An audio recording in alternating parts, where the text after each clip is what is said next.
No obstante lo anterior, de los 568 casos confirmados, 70% continúan siendo importados y ya hay casos en todo el país. Solamente Tlaxcala no había confirmado casos. Hoy los 32 estados del país tienen casos de COVID-19.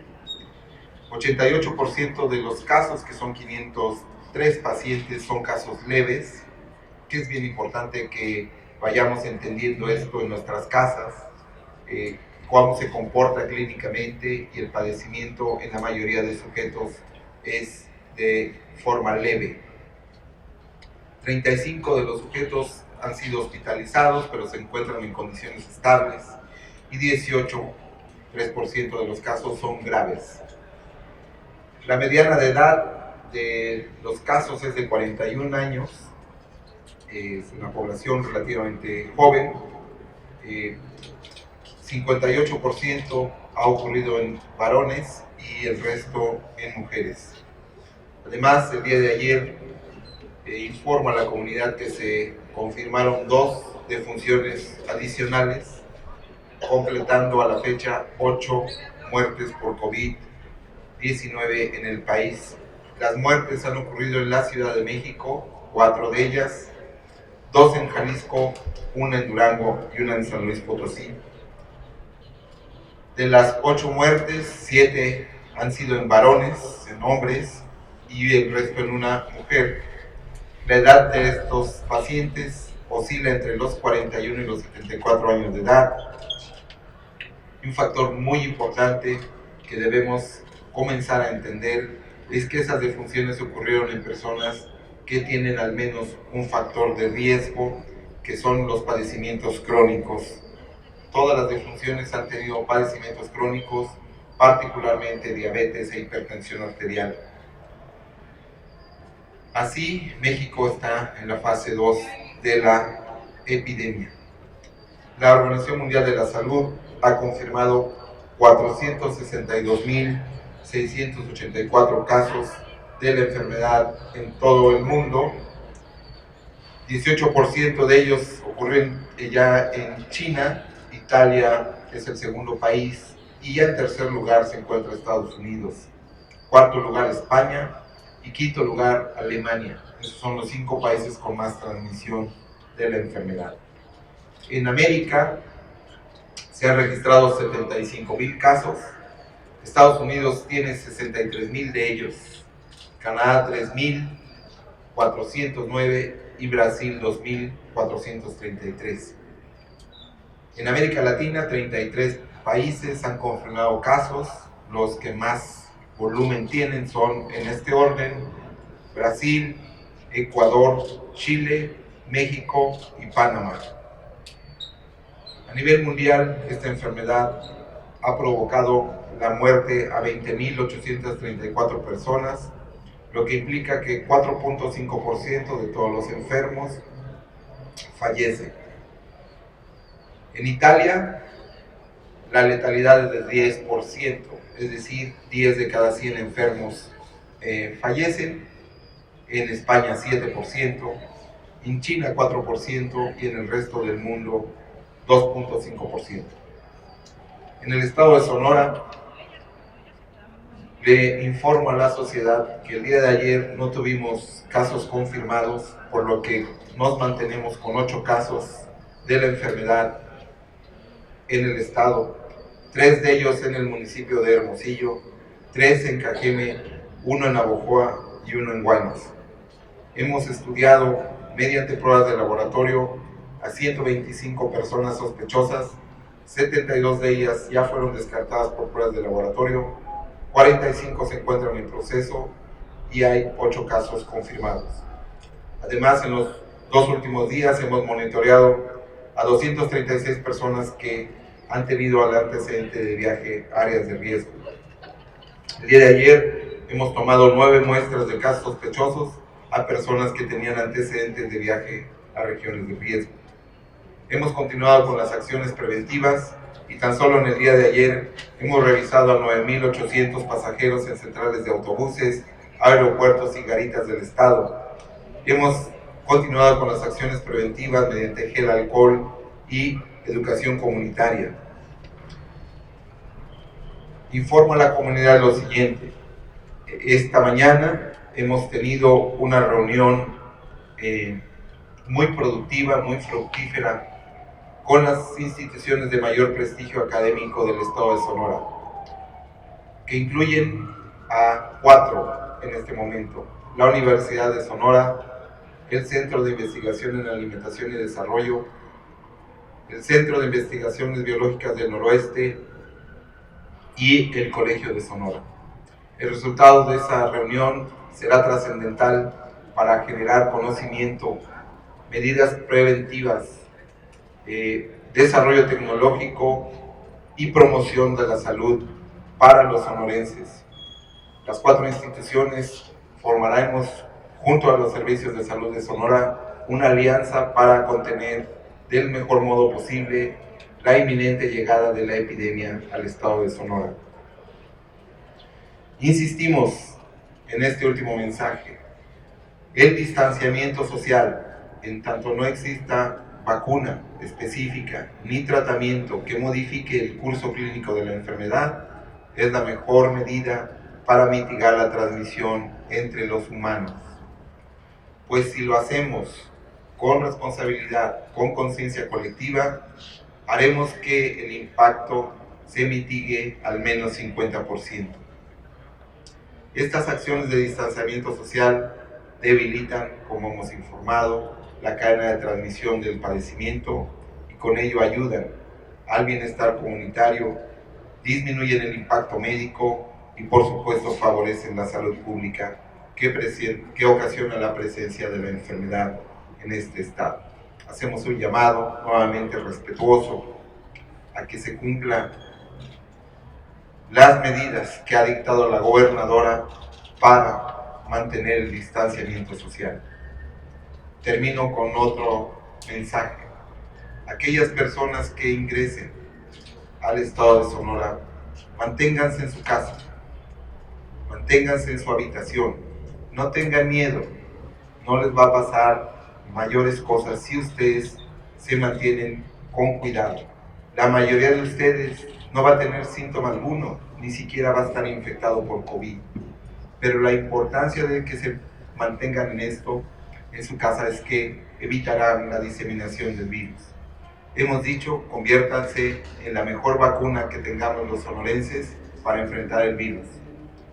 Insistimos en el llamado respetuoso para que se mantengan en su hogar. No tengan miedo. No va a pasar nada. Si ustedes nos avisan, nosotros estaremos siguiéndolos. No es necesario que todos los sujetos se hagan la prueba diagnóstica si no tienen síntomas. No es necesario. Solo lo importante es que se mantengan dentro de sus habitaciones, dentro de su hogar. Eviten el contacto incluso con sus seres queridos para que la transmisión no ocurra en caso de que existiera. Denles la oportunidad de que los servicios de salud atiendan a la población que realmente está en riesgo y que realmente presenta síntomas. No nos saturen los sistemas de salud solicitando pruebas cuando no tienen síntomas. Por favor, con esto termino. Muchas gracias. Alejandro. Adelante. Las preguntas, ¿no? ¿Qué agrega y luego? Que las haga ahí, las preguntas, o las 5 preguntas. ¿No? Aquí las traigo yo y... Nada más a la presentación. Bueno, voy a hacer las preguntas. ¿Llegaron los respiradores y reactivos que solicitaron a la Federación? ¿Cuántos son? ¿Cómo los van a distribuir a las distintas regiones del estado? Saber si ya están en uso, doctor, y si son suficientes, por favor. 4 preguntas. 4 preguntas en una, se queda una, ¿no? Entonces, No, queda... no es que esto no es de la misma, estamos hablando de lo que le pidieron a la Federación, los reactivos y... Ok. Todas las preguntas las extendimos lo más posible, ¿no? Ok. Estamos en la fase 1. Vuelvo a insistir en esto. Nosotros en el estado de Sonora estamos en fase 1. Sé el interés comunitario y lo compartimos y estamos gestionando con toda nuestra capacidad para que los respiradores se encuentren ya en este estado lo más pronto posible. Pero en este momento no requerimos que estén los respiradores, puesto que no tenemos casos graves. De los 8 que hemos tenido, el primer caso, fue egresado por mejoría, no requirió ventilador. El caso 2 está hospitalizado por medidas precautorias, no requirió ventilador. Los otros 6 pacientes están en su casa, recuperándose como se hace de un cuadro respiratorio común. Entiendo la preocupación, el interés de los respiradores. Estamos gestionando. No han llegado los respiradores a la respuesta que me haces, pero en este momento no los ocupamos. Los que tenemos en este momento son suficientes. Vuelvo a insistir, la epidemiología es así, muchachos, y la ciencia médica es así. Tratemos de hacer las cosas con la oportunidad que se requiere. Si yo ahorita compro, en este momento me angustio porque no tengo respiradores y me olvido de la importancia de otras medidas como lavarnos las manos o distanciarnos, pierdo foco. Hago cosas que no debo hacer. No quiere decir que no se estén gestionando. Insisto, ya la Federación también mandó comunicados de los mecanismos administrativos que tiene para la compra consolidada. La gobernadora ha dado instrucciones para que ahorita, sociedad, le informo que hay una junta de los órganos de Contraloría, de entes fiscalizadores, están para ver cómo hacemos, para agilizar todos los procedimientos normativos y que todo sea con transparencia. Pero en este momento voy a pedir a la sociedad, no se preocupe en este instante por esta necesidad de los respiradores. El comportamiento epidemiológico es este. Ninguno de los casos ha sido grave, ninguno ha requerido ventiladores reactivos. Por supuesto que tenemos en el Estado un sistema estatal de salud. No se distribuye a todos los municipios. Se tiene un laboratorio estatal de salud pública en el Estado, en Hermosillo. Cada estado solamente tiene un laboratorio estatal de salud pública. Allí están los reactivos que llegaron hace 3 días. Llegaron 1.500 reactivos, se usarán bajo los criterios epidemiológicos. No será un dispendio, no será un uso no científico. Se privilegiará, por supuesto, la necesidad social, pero volvamos a entenderlo, por favor, sociedad. Si yo en este momento uso los reactivos en pacientes que no tienen síntomas, solamente porque viajaron a una región de riesgo, puede ser que no tengamos reactivo para los pacientes que lo requieren. Entonces, finalizo la respuesta.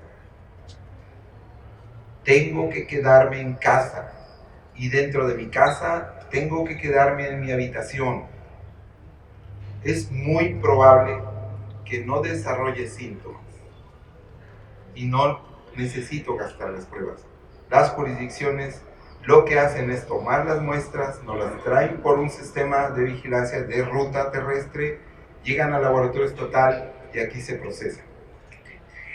Las garitas de entrada desde Arizona hacia Sonora, ¿qué operativo tienen? ¿Cómo lo están desarrollando? ¿Cuántas pruebas han hecho a extranjeros y connacionales? ¿Con qué equipamiento y qué síntomas es el que buscan, doctor? Por favor. 5 preguntas. Es que desarrollamos una pregunta, pero desarrollamos la misma. No, vamos a hacerlo ágil, si no, no vamos a poner otra más de 10 minutos más. Sí, se va a quedar. Ok, es que muchachos, ya hemos informado esto desde hace mucho tiempo, voy a reiterarlo. Tenemos un plan que ustedes de conocimiento de la sociedad, que es para los puntos de ingreso. Dijimos en su momento que dependía la dinámica de la epidemia, convendría o no mantenerlos, porque creo que he sido muy claro. Las búsquedas en puntos de ingreso a cualquier país del mundo se basan en la presencia de signos y síntomas respiratorios. Tú me preguntas, ¿qué hacen? Bueno, nuestras brigadas, que están compuestas por médicos, enfermeras, promotores de salud y verificadores sanitarios, Yo les dije ahorita un dato que probablemente no lo enfaticé y todos los días pues, se pierde en el camino. Prometo que el día de mañana, cuando tenga la próxima rueda, les voy a decir el acumulado, pero hemos revisado mi estimación a más de 50,000 sujetos que han pasado por terminales de autobuses y de aeropuertos. ¿En qué consiste esa brigada? Como ustedes han podido atestiguar, está en los puntos de ingreso y hace un tamizaje. El tamizaje consiste en el interrogatorio específico de signos y síntomas respiratorios y de la toma de temperatura con un termómetro digital. Se les pone gel en las manos y se les da su mensaje educativo y se van. Si el paciente, el sujeto, el pasajero, presenta algún síntoma respiratorio, mediante un sistema telefónico nos informan y la unidad de inteligencia epidemiológica elabora el cuestionario, la investigación epidemiológica y, si es necesario, una brigada va al domicilio de esta persona y le toma muestra. Ese es el procedimiento global que se hace. ¿Cuántos connacionales extranjeros y cuántos mexicanos hemos evaluado? Muchachos, no tengo ese dato. O sea, no puedo por nacionalidad responder a esa pregunta y no voy a ser irresponsable en mi respuesta. Hemos ayer revisado a 9,804 pasajeros, solamente el día de ayer. Pero la verdad, si me preguntan pues, cuántos de ellos eran nacionales y cuántos eran extranjeros, la verdad es irrelevante. Es irrelevante, compañeros. La transmisión de la enfermedad es global. Quitémonos de nuestra cabeza que si es de Asia, o si es de Europa, o si es de Estados Unidos, o si es de Brasil. Ya dije que hay en el mundo 177 naciones tienen circulación del virus. Es irrelevante ya, muchachos, saber de dónde viene. La transmisión es global. Médicos pasantes que hacen su servicio social son la primera línea de contacto con los pacientes. Se van a reforzar las medidas de seguridad, se les brindarán los insumos para lo que viene. Muchos de ellos están en comunidades marginadas. Sí, por supuesto. No solamente los médicos pasantes, los médicos internos, los nutriólogos, las enfermeras, todo ese personal de salud. De primera línea no sé cuál sea el sentido de la pregunta en realidad, porque por supuesto que la federación y el Estado está muy consciente de esto. Yo soy profesor de medicina, tengo alumnos y sé cuál es su preocupación y quiero mandarles este mensaje. Definitivamente sabemos cómo estratificar las cargas de trabajo. Por ejemplo, sabemos que cierto grupo de personal de salud estará en mayor riesgo. No será el mismo riesgo el personal que labora en un hospital pero que toma datos al intensivista que va a poner el respirador artificial. En los médicos becarios, los pasantes, por supuesto que son una parte del equipo de salud. La medida fundamental es la protección personal y ya la Secretaría de Salud ha hecho un esfuerzo titánico para llevar insumos a cada uno de esos lugares. Pero también es importante que sepan que ese personal de salud está comprometido. Los becarios que yo he observado han firmado incluso solicitudes de que se les cuide. Por supuesto que se les va a cuidar, pero no solo a ellos, al personal de base, al personal de contrato. Eso lo tenemos claro. Y todo el personal es una primera línea, pero dentro de las primeras líneas hay por supuesto lo que hemos llamado equipos de respuesta. Es decir, no todo el personal de una unidad va a atender a todos los pacientes. Dentro de los planes de operaciones hay equipos de respuesta y ese equipo de respuesta es el que va a atender a los pacientes con sospecha. Luego, ese equipo de respuesta eventualmente va a tener que ser sustituido por otro equipo de respuesta. Esos son los planes operativos. Un mensaje de tranquilidad a los pasantes, a los médicos internos. Estamos, por supuesto, pensando en ellos. La educación que les hemos dado, que les hemos invitado, no solamente a ustedes como periodistas, sino a nuestro propio personal médico, de que estudien, es una realidad. O sea, debemos entender que la educación es la única forma en que podemos entender cómo vestirnos. No importa si tenemos guantes pero no me los sé aplicar. No importa si tengo cubrebocas pero no me los sé poner. Es fundamental que es un mensaje para los pasantes, médicos, becarios, de todos los niveles. Es fundamental contar con el equipo, pero una parte de su responsabilidad también es que aprendan a vestirse, que aprendan a quitarse. Es fundamental esas cosas. ¿Qué ha pasado con los contactos de los últimos 3 casos confirmados, sobre todo la pareja de Obregón, que empezaron a desarrollar los síntomas una semana después? Los hemos seguido, por supuesto que todos los contactos que hemos tenido. Te informo, por ejemplo, que hay 160 contactos en monitoreo, o sea, no solamente los 2 casos de Obregón. Es un trabajo bien arduo que hacen los equipos de tierra, de epidemiología. No tenemos ninguna evidencia de que cuando lo tengamos, sin duda alguna se los comunicaremos de inmediato, que alguno de los contactos es positivo. En este momento ninguno de los contactos, insisto, 160 en total, de todos los contactos que hemos estudiado, están bajo monitoreo. Ya saben ustedes que se requiere un monitoreo de 2 semanas para poder decir que están con alta sanitaria. Un mensaje a los contactos: tomen las medidas como si fueran un paciente infectado. ¿Y cuáles son las medidas? Lavarnos las manos, permanecer en nuestra casa, es lo que hay que hacer. Entonces, estamos con el monitoreo, no hemos tenido al momento ninguna otra confirmación de contactos positivos. ¿Desarrollan síntomas? También. Voy a insistir en este mensaje. Que desarrolle síntomas no implica que sea necesariamente por COVID. Voy a poner un ejemplo súper simple de entender. Cuando yo me aplico la vacuna de la influenza, usualmente pienso que es el virus de la vacuna la que me provocó los síntomas que presento: catarro, dolor, fiebre.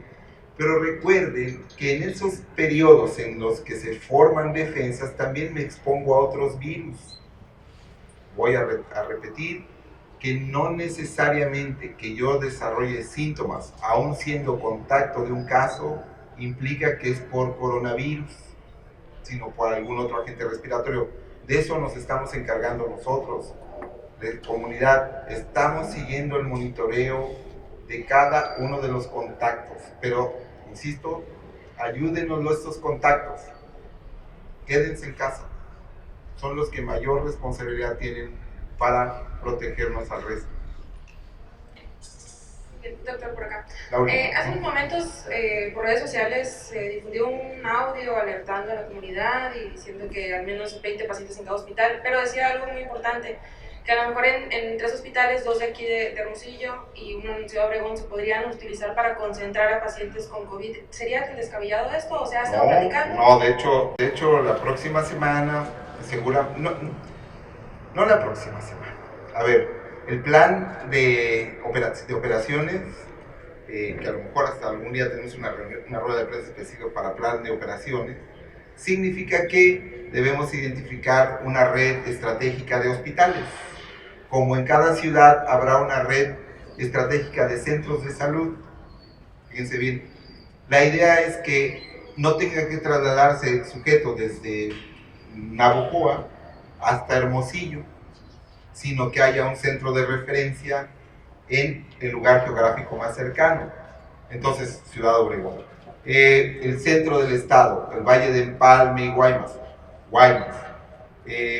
y que además se expanda, porque por supuesto en su momento el Instituto Mexicano del Seguro Social va a tener que hacer este plan operativo. No es descabellado, así vamos a trabajar. Hermosillo deberá atender a toda la región serrana del estado, la costa de Hermosillo, como unidades de referencia. Se llaman unidades de referencia, en donde ese equipo de respuesta debe tener, y estamos privilegiando en el sentido de que la mejor capacitación, el mayor número de equipo de protección personal, ventiladores y así. ¿Por qué? Porque también hay un tema importante que ahora mando este mensaje a los directores de hospitales. No se trata tampoco de movilizar demasiado a los pacientes. ¿Para qué? Para disminuir la capacidad de viaje del virus desde una ciudad hasta otra. No sé si me explique técnicamente. Evidentemente, en el caso del Hospital General del Estado de Sonora, será nuestro hospital de referencia de máximo nivel. Si el paciente crítico que requiera ser enviado porque, aunque esté en el lugar más alejado del estado y requiere llegar aquí, se buscarán todos los mecanismos que haya que buscar para que esté aquí en el hospital de referencia. Pero la idea es que no solamente este modelo sea para hospitales, sino para centros de salud. La siguiente semana estaremos ya anunciando formalmente cuál será, en el caso de Hermosillo, el que vamos a llamar Centro Ambulatorio de Atención de Pacientes COVID, porque no todos los pacientes requerirán hospitalización, hemos dicho, y entonces ya estamos trabajando en eso. Entonces no es descabellado y eso estamos trabajando. La última del Perseguio. La última. Doctor, ya Hospital San José colocó unos consultorios externos para atender a las personas sospechosas por COVID. También el Hospital Cima colocó una área para atender a los pacientes que tengan sospecha de tener este virus. Entonces, como ustedes han comentado ya varias veces que van a hacer sinergia con las áreas o las áreas de salud privadas, ¿cómo van a controlar eso para que no haya desinformación o no haya casos que se queden aislados, casos confirmados aislados? ¿Cómo se van a coordinar con las empresas privadas de salud? No entendí. Casos aislados privados. Que queden, por ejemplo, que hay un confirmado y que cómo van a tener ese control para que ustedes estén enterados de todos los casos. Bueno, porque hemos dicho que el sistema de vigilancia epidemiológica está conformado no solamente por instituciones públicas, sino por la asociación de hospitales privados. De hecho, ahorita en la Junta, si ustedes pueden atestiguar, ahí está el presidente de la Asociación de Hospitales Privados. El sistema de vigilancia epidemiológica, voy a reiterarlo, está muy probado. El hospital X, Y o Z, para no decir nombres de los hospitales privados, tienen epidemiólogos que nos notifican bajo un sistema de vigilancia epidemiológica la probabilidad de que tengan un caso sospechoso. Si cada hospital privado tiene su sistema de triage, de selección de pacientes, perfecto. Ellos, por norma oficial mexicana, tienen la obligación, pero ahorita la solidaridad de informarnos. Tengo un caso sospechoso de tal colonia. Este es el nombre, este es el expediente, quiero que me hagas la prueba. Ok, el sistema de vigilancia epidemiológica entonces se activa para buscar a los contactos. Así funciona en todos los padecimientos de interés epidemiológico. Vuelvo a insistir, no solamente para COVID. Cada hospital, de acuerdo a sus recursos, establecerá las estrategias para el triage, para identificar tempranamente a pacientes. Ya he dicho que nosotros estamos trabajando en la unidad que será Centro Ambulatorio de Atención a Pacientes COVID. No tenemos en este momento el plan de montar una carpa fuera de cada hospital. No es esa la idea. Cada hospital tiene también un sistema de triage por sus áreas de consulta externa. Cada institución, compañeros, está haciendo lo mejor que puede con los recursos que tiene. No sería razonable que todos los hospitales trabajaran bajo el modelo de carpas, por ejemplo. No es posible, porque lo que nosotros como instituciones públicas tenemos, a veces no lo tiene la iniciativa privada. Les pongo un ejemplo. Las pruebas diagnósticas, el único laboratorio de referencia es el laboratorio público y no los laboratorios privados. Entonces se trata de hacer esas sinergias, pero bajo el mismo modelo. Insisto, el sistema se detona cuando un médico identifica un caso sospechoso, nos habla y entonces se hacen toda una serie de acciones que ya la verdad sería un poco cansado repetirlas. Lo hago con el interés de que sepan que estamos conectados bajo un sistema de vigilancia epidemiológica que no solamente incluye a las instituciones públicas, sino también a los hospitales privados. Es más, incluye a los consultorios anexos a farmacias, que otro tema que ustedes probablemente no han preguntado, pero nosotros tenemos ya a 366 consultorios integrados al sistema de vigilancia para que notifiquen pacientes que vayan a farmacias a solicitar consulta. Entonces, muchas gracias, muchachos. Les agradezco mucho su tiempo.